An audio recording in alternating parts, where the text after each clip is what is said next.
नमस्कार बच्चों, Narayana live class में आपका स्वागत है। आज हम दिनांक 30/6/2020 की कार्यपत्रिका कक्षा 9वीं की कार्यपत्रिका को हल करेंगे। हमारा पहला प्रश्न है, तीसरे दिन सुबह अतिथि ने क्या कहा। तीसरे दिन सुबह अतिथि ने क्या कहा। उत्तर देखिए, तीसरे दिन सुबह अतिथि ने कहा कि वह धोबी को कपड़े देना चाहता है। तीसरे दिन सुबह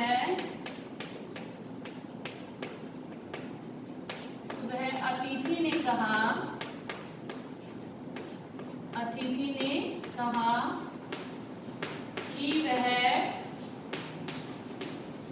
कि वह धोबी को कपड़े देना चाहता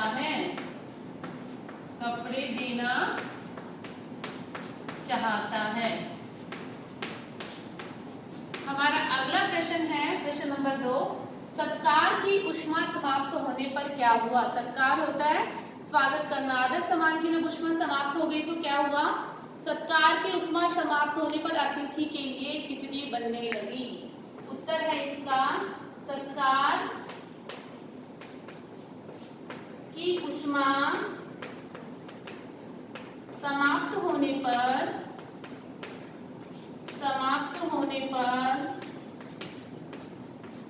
अतिथि के लिए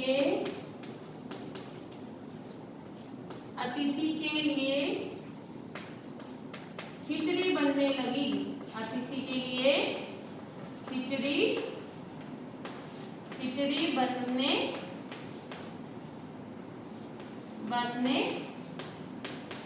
लगी।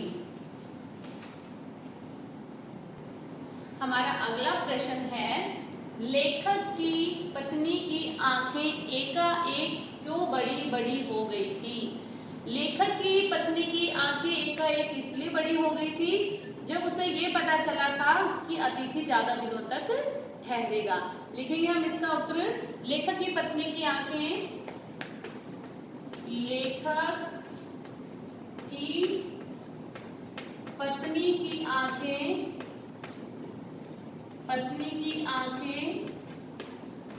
इस भय और आशंका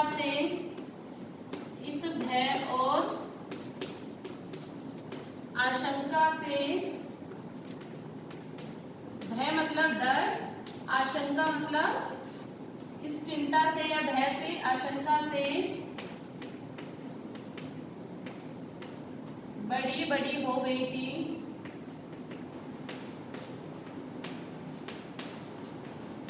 बड़ी हो गई थी कि अतिथि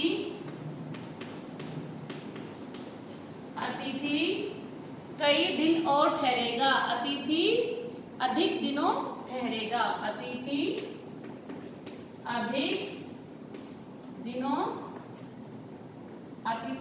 दिनों ठहरेगा। ठीक है, दोबारा से देख लीजिए इसी क्वेश्चन को। लेखक की पत्नी की आंखें एकाएक क्यों बड़ी हो गई थी। लेखक की पत्नी की आंखें इस भय और आशंका, इस चिंता से बड़ी हो गई थी कि अतिथि अधिक दिनों ठहरेगा।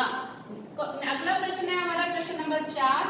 उपवास शब्द में उपसर्ग को पहचान कर लिखिए। हमारे पास उपवास शब्द है, उसके उपसर्ग को पहचान कर हमें लिखना है। आपको पता है कि उपसर्ग कहते किसे हैं।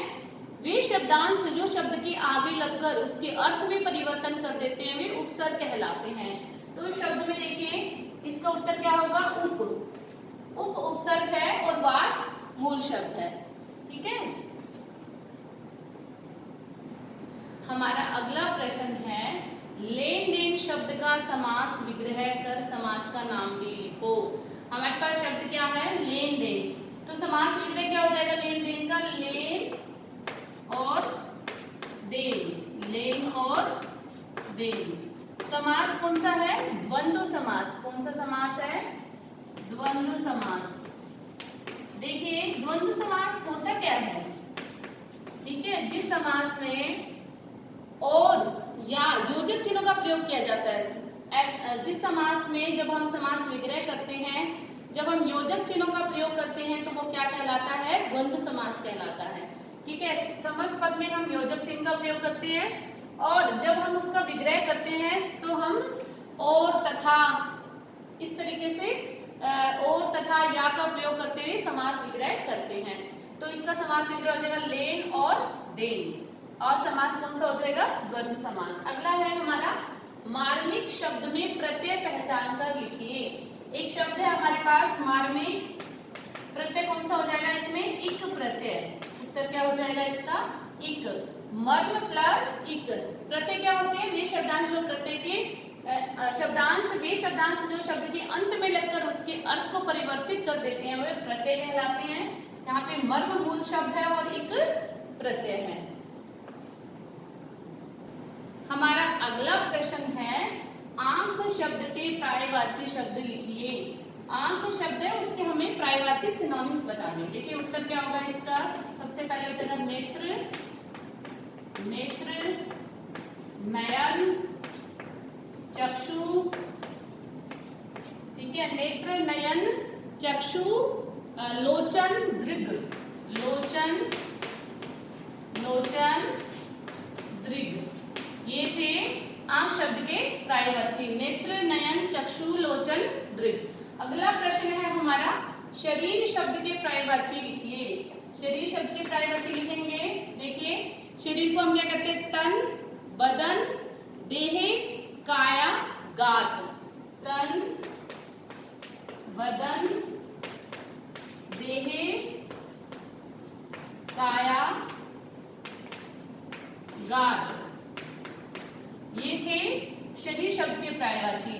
तन, बदन, देह, काया, गात। हमारी आज की कार्यपत्रिका यही समाप्त होती है। धन्यवाद।